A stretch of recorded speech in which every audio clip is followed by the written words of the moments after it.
পানীয় জলের দাবিতে উত্তপ্ত দক্ষিণ ২৪ পরগনার গঙ্গাসাগর গ্রামের পূর্ব ঘেরি কলোনি এলাকা। গ্রামবাসীদের অভিযোগ, ২ বছর আগে মুখ্যমন্ত্রীর নির্দেশে বিভিন্ন জায়গায় নলবাহিত জল পৌঁছে দেওয়ার জন্য প্রকল্পের কাজ শেষ হলেও এখনও ওইসব এলাকায় জল এসে পৌঁছয়নি। মাত্র ২টি নলকূপ রয়েছে, পুকুরগুলিও শুকিয়ে গেছে। জলের চরম সংকটে পড়েছেন স্থানীয় বাসিন্দারা। পঞ্চায়েত ও প্রশাসনের আধিকারিকদের বারবার জানিয়েও কোনো সমাধান না মেলায় গ্রামের মহিলারা কলসি হাতে নিয়ে বিক্ষোভ দেখান। সমস্যার দ্রুত সমাধান না হলে বৃহত্তর আন্দোলনে নামার হুঁশিয়ারি দিয়েছেন স্থানীয়রা। বিজেপির অনুরাভ দাস অভিযোগ করেছেন, কেন্দ্রীয় সরকার বাড়ি বাড়ি জল পৌঁছে দেওয়ার লক্ষ্য নিলেও রাজ্য সরকার তা নিয়ে উদাসীন। বহু পরিবার এই জলের সমস্যায় ভুগছে। যাদের গাড়ি আছে তাদেরও জলে নোনা জল, আর যাদের নেই তাদের পুরোটা টিউবওয়েলের জলে ব্যবহার করতে হচ্ছে। কত জল বইবে বলো? তোমার পায়খানার কাছে, গোসল করার কাছে সব জল টিউবওয়েলের জলে, এত কত লোক ব্যবহার করবে আর কত লোক জল বইতে থাকবে বলো?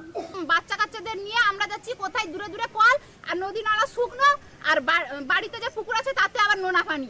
আমাদের জলের এত দরকার, এই জন্য আমরা আজ পথ অবরোধ করছি আর এইটা করছি।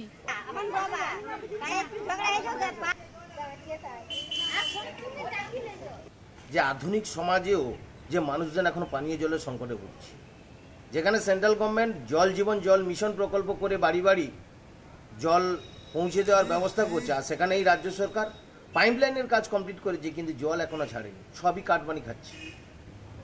আর ওই এলাকাতে আমি যেটুকু জানি 2খানা টিউবওয়েল আছে, সে 2খানা টিউবওয়েল থেকে জল উঠছে না, যেটা পঞ্চায়েতের করার কাজ।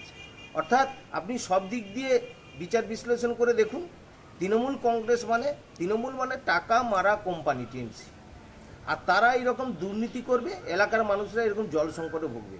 আর এদিকে সেন্ট্রাল গভর্নমেন্ট কোটি কোটি টাকা দিচ্ছে জল জীবন জল মিশনের জন্য, সেটাও পর্যন্ত বাড়িতে জল পৌঁছচ্ছে না। তৃণমূল কাটমানি খেয়ে সাধারণ মানুষকে হ্যারাসমেন্টের শিকার করে দিচ্ছে।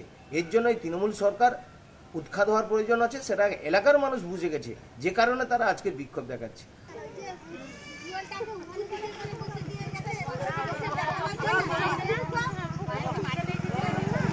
নলবাহিত যে জল প্রকল্প, সেই জল প্রকল্পের সব জায়গায় সঠিকভাবে জল যাচ্ছে না।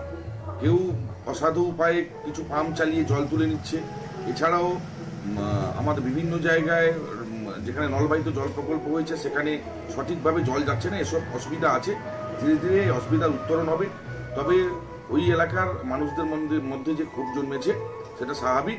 তবে অতি শীঘ্র আমরা এজেন্সি এবং ডিপার্টমেন্টের ইঞ্জিনিয়ারের সঙ্গে কথা বলে যত দ্রুততার সঙ্গে এই ব্যাপারটা সমাধান করা যায় তার জন্য আমরা সচেষ্ট আছি। তবে তৃণমূল কংগ্রেসের পক্ষ থেকে জানানো হয়েছে, খুব শীঘ্রই এই সমস্যার সমাধান করা হবে।